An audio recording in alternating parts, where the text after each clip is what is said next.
Welcome to VoteWatch's next panel discussion. With me tonight, I've got Lee Harris and Narinder Kaur. It's definitely going to be a good one. We've got great stories tonight, so please get involved in the comments below, and let's really have a great discussion. Lee, Narinder, thank you so much for joining me.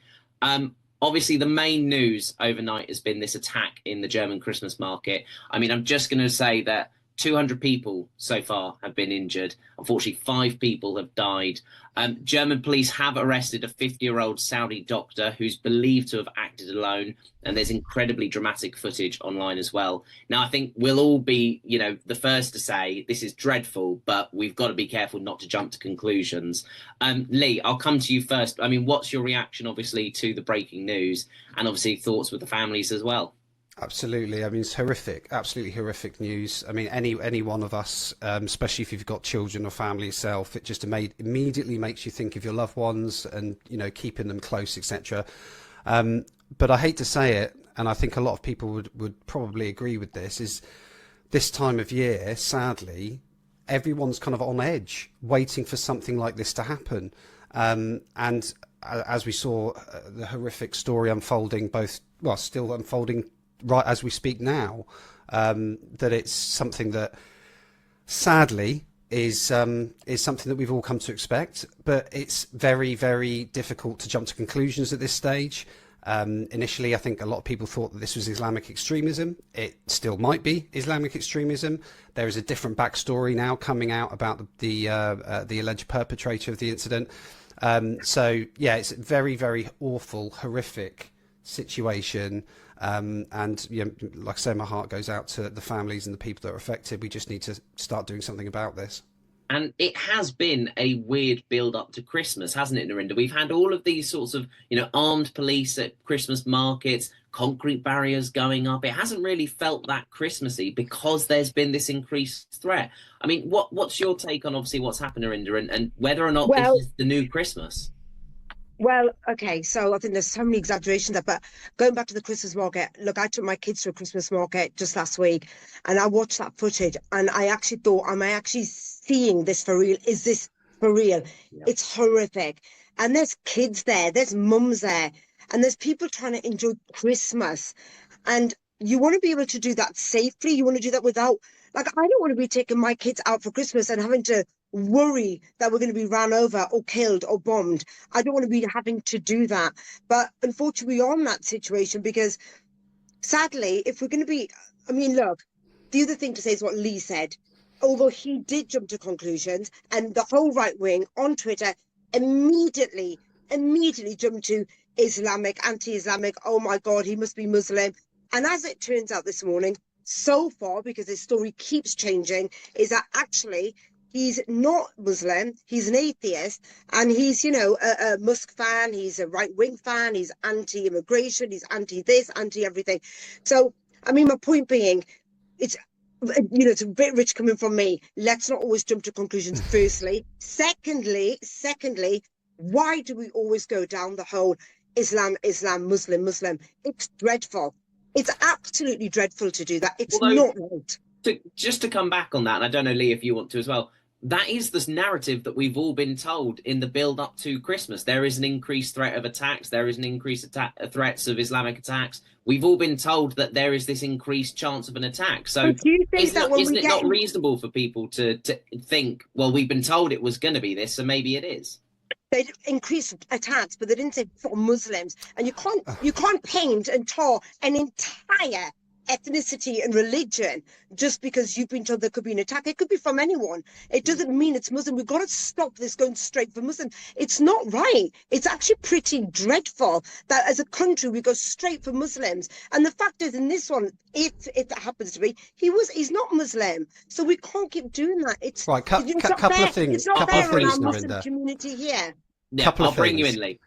First off, we still don't know the full story or whether what we're hearing is correct. Although it does sound like, I will admit, that what you've said is the current narrative of what we're hearing. And to say that, I'll genuinely try and be as fair as I can. To say that it's a surprise or unusual for people to think that it might be Islamic extremism, I think is crazy. Of course, people are going to think it's Islamic extremism. That's exactly what this country has had to deal with. Europe has had to deal with for many years. I saw a list the other day of all of the terrorist attacks that have happened in Europe over the last decade. Guess how many of them are Islamic extremists? Pretty much all of them, Narinder. So But I don't think it's fair. Lee, I don't do you think think- it. do you Hold on. think that when I'll we let you get finish. involved- Just Hold on, please Narinder. let me Let him finish. finish, and I'll come back to you for a final word. So to say that it's a surprise or it's a shock and we shouldn't jump to conclusions, it's actually very understandable due to what's happened in the past and to bring us up to this situation for people to jump to that conclusion. So I don't think it's fair to say. Final word to Narinder. I think it's a bit rich to say, look, okay, we shouldn't be surprised. But when you're getting involved in, Gaza, Syria, all of that, there's some unhappy people in the world. So you shouldn't be surprised either. Okay, let's leave it there because I feel like we could fill up all of our time on that one topic. But the most important thing to say again, our thoughts are with the families of the 5 people who've so far died and the over 200 people who've been injured. I saw the video footage and honestly, it's absolutely shocking. And I know this is not what anyone wants just days before Christmas. So that's the big thing to come out of this. Our love and thoughts are with them. But moving on, and obviously we've discussed about Elon Musk. In the last couple of days, Victoria Thomas Bowen has avoided jail after throwing a milkshake at Nigel Farage during the general election campaign in Clacton. Now, this has been met with criticism as the common phrase of two-tier justice and two-tier policing has been thrown about because, as we've seen in the UK over the last couple of months, you can get locked up for Facebook posts, but apparently throwing stuff at a politician is fine. Narinder, you're shaking your head. I'll come to you first. I'm sick of the right wing saying, oh, a Facebook post. Oh, God, you get locked up for that. It's not just a Facebook post. It does happen. That's because it's breaking the law. If you put a tweet out there or a Facebook post and it's actually breaking law, then you will be locked up. If it's incited riot or violence, then you're going to be locked up. It's not that it's unfair, it's the law. So you can't keep putting out this false kind of narrative that, oh, all he did was a hurty words. It wasn't hurty words. Hurty words is lots of things, but it's not breaking the law. So if you broke the law, you're going to be in prison. You're going to get a sentence. Going to the Nigel Farage, I forget her name, the one who threw the milkshake. I think she avoided jail because she's got no previous convictions. I think the guy who threw something at Jeremy Corbyn, or was a woman, he got a prison sentence because he had previous convictions. So I think facts matter. And I think Lee would agree with me on that. Facts matter. Yeah, so Victoria Thomas Bowen was sentenced to 13 weeks in prison, suspended for 12 months. The facts of the matter, as you say, that she held the drink at the Reform politician as he left the Moon and Starfish Weatherspoons pub, that's a good name, on the 4th of June. She did plead guilty to assault by beating and criminal damage. Eventually. Well, I'll let you elaborate on that in a minute. Lee, I think it's really, really important that throwing milkshakes at politicians has sort of become this thing that you can do, and then you get a bunch of hits on TikTok, whatever. But frankly, you'd never accept that anywhere else in life, would you? No, and I think with members of Parliament, especially considering what's happened, we've had MPs murdered in the past. I think that stuff like this it makes my skin crawl. I do not like it at all. I think that we should actually be quite. I don't want to say too harsh, but I think we should be quite strict with our sentencing when it comes to attacking MPs physically. I think that is a big deal. To say that, just to bring up on Narinder's point about hurty words, we've got people. I don't think it's as.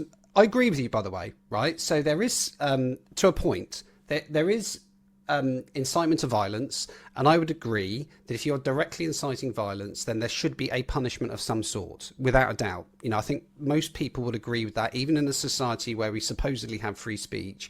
If you're directly threatening someone, or you're wishing harm on someone, or you're inciting violence, I think that crosses the threshold of having some form of punishment. The reason people are talking about it being two-tier and using the phrase hurty words is simply because of the severity of the sentencing.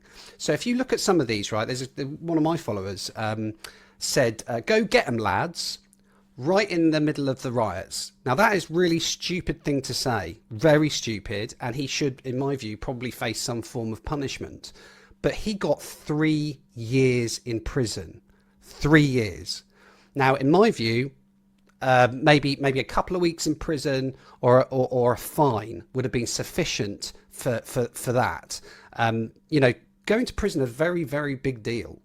Even if it's for a couple of months, that would shock enough people, I think, who've said something in the heat of the moment on social media. One of these posts was deleted like 20 minutes later. It was a horrific post. Very, very. I'm talking about the wife of the Tory councillor, and I'm so sorry for saying that, but I can't remember her name. Don't worry. I think we all know the case. Yeah, and she was she deleted her tweet. Her tweet was vile. It was about the hotels. Yes, it was about burning the hotels, wasn't it? No, Lucy Connolly. You talked about people not having previous convictions. She didn't. Now she's gone to prison for the best part, I think, for the best part of 2 years. Okay, there's a difference. I'll tell you. The difference is when she threw the milkshake, it didn't cause racial terrorism up and down the country, and drivers of cars weren't racially profiled, police weren't attacked. She threw a milkshake, and that was it. No one in the country started throwing milkshakes. She didn't tell anyone else to throw milkshakes. Lucy Connolly, whatever, if that's correct, if her name is that. Lucy Connolly. Yes, sorry. Yes, sorry. She put up a post enticing others to burn down hotels. She deserves a prison sentence. Yeah, and I don't think the two are comparable. Maybe not, but we were talking about that. Yeah, just to provide some middle ground on this. The problem is, this is all on the back of having this early release scheme where we are seeing, you know, serious criminals by mistake being let out early onto the streets because we need to free up places in prison. And then the timing of it is that we get people put into prison straight away for, I mean, as Lee said, 11 characters. Go get them, lads. No, that's not. Well, that is. Well, that's exactly what happened. That's exactly what happened. Go get them, lads, and they attacked our police. So there's also, by the way, there's also in the court proceeding documents that took place. There's actually confirmed that there's no evidence at all that the some of these posts actually led to any violence at all. Cannot have a country where people are on social media enticing violence, which leads to racial terrorism, where our police are attacked, shops are attacked, people are stealing, and black and brown people are beaten up. We can't have a situation like that. I think the way Starmer dealt with it... Just black and brown people, Narinder, or white people as well? No, black and white people were attacked in the racial violence. I was going to say, yeah, it wasn't just black and brown. There were. No, black and brown. What do you mean everyone was attacked? It was black and brown people. We had the Muslim Defence League out, tooled up with weapons. No. What do you mean, no? It was all completely documented. No. It was black and brown people up and down this country. The majority, 100%. Narinder, they took over a pub. They beat the... That was all debunked. Oh, okay, so that incident's fine, is it? That incident's okay. The pub landlady, she said... Narinder, they were going around hunting people. No, Listen, you can't let her have a say, Lee. You're going by one incident in Birmingham that actually was debunked. It wasn't one incident. Talking about it was one incident. I'm talking about the entire country, and the way Starmer dealt with it was absolutely brilliantly.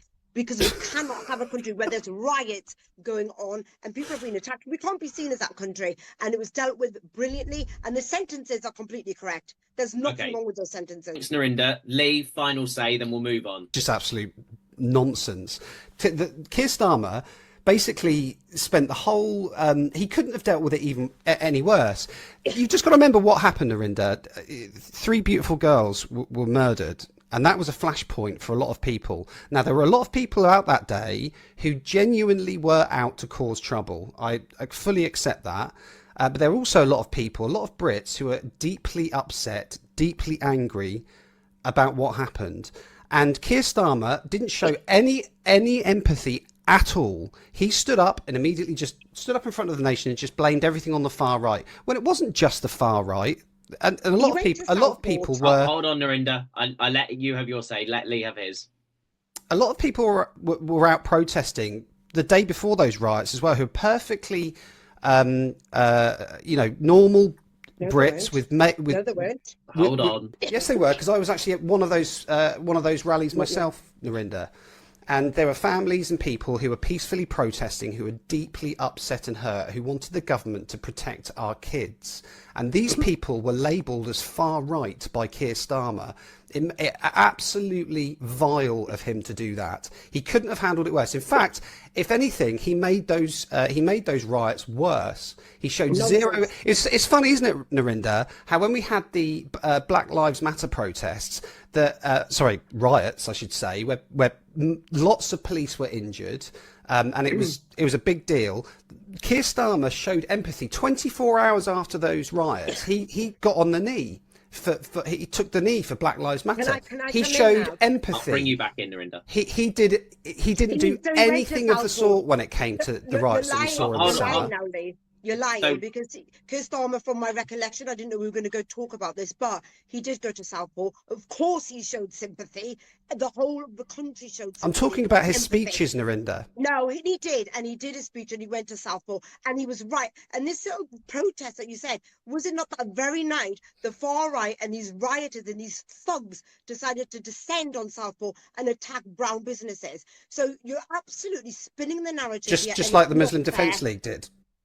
Look, you're going to keep going on about that one incident as opposed to I'm just trying to be fair and factual, Narinder. That was far right. I'm just trying to be fair and factual. It seems that you're only. All right. You will not acknowledge at all that there was the Muslim Defence League out looking for trouble tooled up. That was one incident. I said no, it wasn't. Birmingham, and it was debunked. That's what I said. All right, let's leave that topic there. I do have to annoyingly say that the man arrested for the Southport stabbing suspect, Axel Rudabakana, has pled not guilty and will be going through a court case. Just now? No, he pled not guilty earlier this week. Yeah. Right. So, unfortunately, justice for those three girls will take a bit longer. So I do have to say that just to give all sides their say, as much as it pains me to do it. Look, finding a nice tangent to our next story, we mentioned the far right a couple of times there. Someone who has used the phrase far right whenever it suits him is one of my good friends, Sadiq Khan. If you don't know already, you'll like that one. If you don't know already, I started a petition against Sadiq Khan, who's rumoured to be getting a knighthood in the New Year's honours. And probably today, it will pass 200,000 signatures in about 2 weeks. I never anticipated it would do this well. And look, we know it's not going to stop the knighthood. We know it's not going to make the difference, but it's given people a voice and ability to vent anger in a way that's different to perhaps what we saw over the summer. What's our thoughts on Sadiq Khan's mayoralty, whether he deserves a knight or whether he's just a knight mayor? I'll come to Narinder first. Yeah, so I saw very quickly that you did this petition, and I always get very surprised why people are so unhappy about Sadiq Khan. I live in London. I don't know about you two. Same. I live in London. I love living in London. I've lived in Leicester, Birmingham, Newcastle, everywhere. London's my favourite city. He's done a lot of good. He's been voted in 3 times. So people obviously love him. They like him. Londoners like Sadiq Khan. And I think the noise comes from, obviously social media and from the right wing, that they're so unhappy with him. And you can see why he gets upset, because actually he's had to turn off his comments. And the one time he kept them on very recently, the racism and Islamophobia that man faces is worse than the trolling I get, like by far. And everyone who seems to have a problem, and from what I see, are people who just have a problem with his ethnicity and religion. And you cannot convince me otherwise. Okay, so to come back on that as the person who created the petition, I've said in every single interview I've done, nothing to do with his race, his ethnicity or anything like that. It's to do with his track record. And what I've said is his track record as mayor has been increasing our council tax by 71%. Crime's 20% higher than the UK average anywhere else. Here in London, robberies up. Well, it is. You can check it on the Metropolitan Police. No, I said it would be. It would be up in London. It's London. Okay, so our capital is supposed to have the most amount of crime, is what you're saying? Well, because we're big, it's a big city with the capital of this country. So we're going to. He's also given us cleaner air. He's given us. So fine. So I'll give you crime. Free lunches for kids. Absolutely fine. I'll give you crime. Tube fares. He's increasing them by 4.6%. He promised us 0 days of strikes. He's had over 140. And on the clean air, I completely give you that the inner London expansion of the ULEZ has cleaned up the air. Completely give you that. But the Outer London expansion to Outer London, where I am up in Harrow, his own report said it would have a negligible impact on air quality. And there's actually data showing that it's getting worse in parts of Outer London. So he hasn't given cleaner air to millions of people. So that's just not true. And unfortunately, when people like myself stood up against him at People's Question Time and challenged him on this, he said that anyone who's against the ULEZ expansion is a far-right climate denier. Is that stoking tensions in London? Is that why his comments are turned off, because he just doesn't like to hear the other side? No, because if you actually see his comments at one person he did do, I'm telling you, it's all Islamophobic and racist. Can't Literally you just ignore every them? single post. I ignore comments on my Well, no, tweets. of course he could possibly ignore it, but it proves his point. Is it even him actually tweeting? Do you think it's not his press team or his press office? Thousands, and they're not bot accounts. He proved his point. In fact, I wish he would leave his comments on, because if he left his comments on, you guys would say, oh my God, this is dreadful. I was shocked. The man is a walking target. Okay. He can't do Lee, right for wrong. Okay, Lee, I'll bring you in. The man is a walking disaster. As you rightly said, crime up. I mean, there's some stats which I'm sure you've got yourself. Violent crime, 5%, knife crime, 13%, gun crime is up, robbery is up. Yeah. We've got the situation with TfL, which you said, which he's in charge of. What was it? He promised 0 strikes, and I think there's been over 140 days worth of strikes. I'm sure you'd be calling out a Conservative mayor, Narinder, if he made a promise like that, and then it's like finding a needle in a haystack, you guys. It's like, what can we find that he's done wrong? I mean, he's done so much good. There's plenty. There's plenty he's done wrong. And actually, sorry, Lee, to cut in. One of the things I forgot to talk about is you said, look, he's been elected 3 times. He's loved by Londoners. Yeah, yes. By 30% of people who bothered to go to the polls. The lowest turnout of any of the elections that we have here in the UK. Local elections of higher turnout. It's irrelevant. Like, that's ridiculous. He's also been tied up in these Taylor Swift tickets. He had 6 Taylor Swift tickets worth over £1,000, and there's controversy over how his involvement in arranging this completely ludicrous police escort. And then, of course, he declared it all late. So he's a bit of a rule breaker as well. But I've seen what's made me laugh about this is I've seen a few commentators genuinely who are quite middle of the road commentators asked what his achievements are, and a lot of them are really struggling to answer that question. I mean, one of the biggest problems I have with Sadiq Khan, and this is going on for quite some time, although it has died down a little bit now, is the way he's also the commissioner of the Metropolitan Police, and he has allowed for probably the best part of pretty much since October the 7th, hate marches to take place in London and turn London into a no-go zone for Jews, which I find reprehensible. He should lose his job for that alone. And this is a man, by the way, who says that he doesn't feel safe in London himself, where he's got armoured cars, police protection. You know, if this is a man that's saying himself that he does not feel safe in London, can you imagine how the average Londoner thinks? The man is an absolute walking disaster. Have you been to any of these? Marches? I'll bring you in, Narinder. So the question, I'll bring you in. So do you feel safe in London? Yeah, I feel completely safe. I was in Leicester the other week and I don't feel any less safe in Newcastle or less as a woman. I don't feel any less safe in any city. In fact, I'd probably feel a lot safer in London. There's more people, there's more of a buzz. I don't know, I feel safer here. But going back to Lee's thing that, oh God, my mind just went there. Sorry, Lee, what did you just say? About the marches that we probably had about hate marches. Oh, the marches, that was it. So you call these hate marches. Have you ever been to them? Because I've been to 2 or 3. Family, children, everybody's there. And you do realise he's not the Prime Minister. We have a right to protest. That's one of our rights. Of course you do. But you don't have a right to. You don't have a right to be anti-Semitic. They're peaceful protests. They're completely peaceful. You could probably give me one example out of the hundreds they've had. They are completely peaceful protests. And we are entitled to that. Every single march that's taken place in London has been absolutely riddled with anti-Semitism.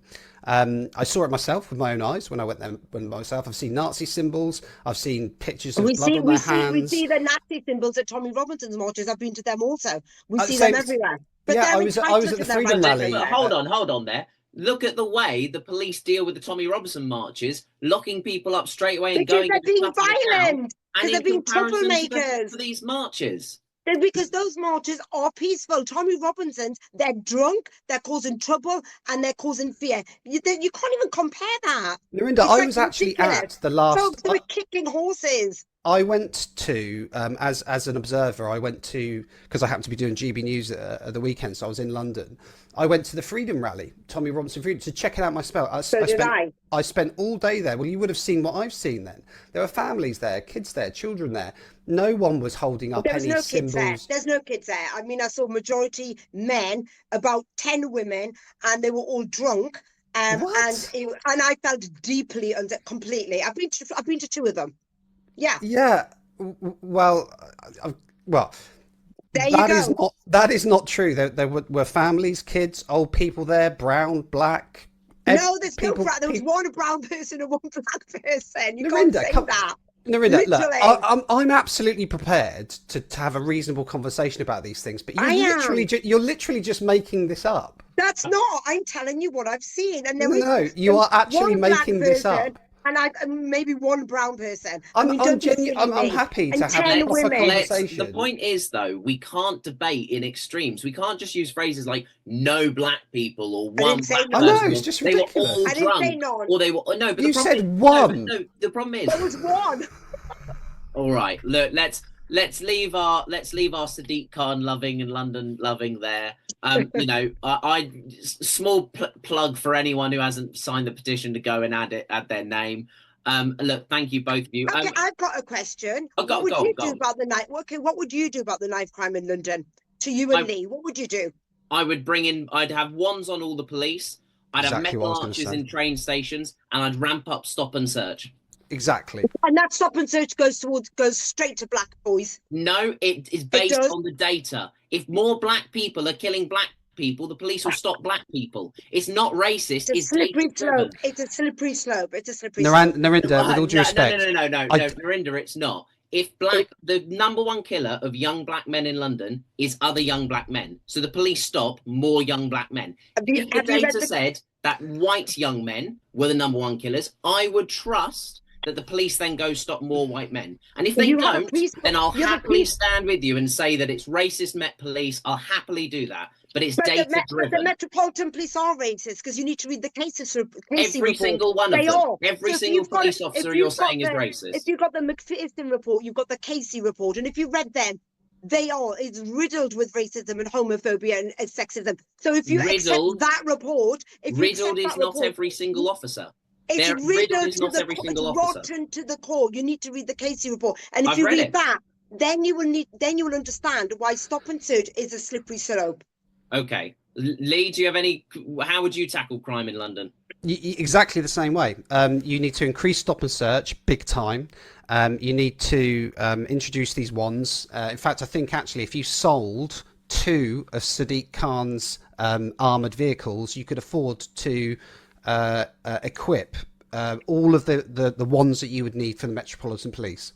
So it's absolutely ludicrous, Narinder, to say that all of this is being driven by racism. Because I don't want to bring it up too much, but there was a little podcast that you were on recently where some statistics were quoted, and you didn't quite seem to get those statistics. And I fear that you might be going down. I fear you might be going down the same route. Right, Lee, I'll bring Narinder in, and then we will move on.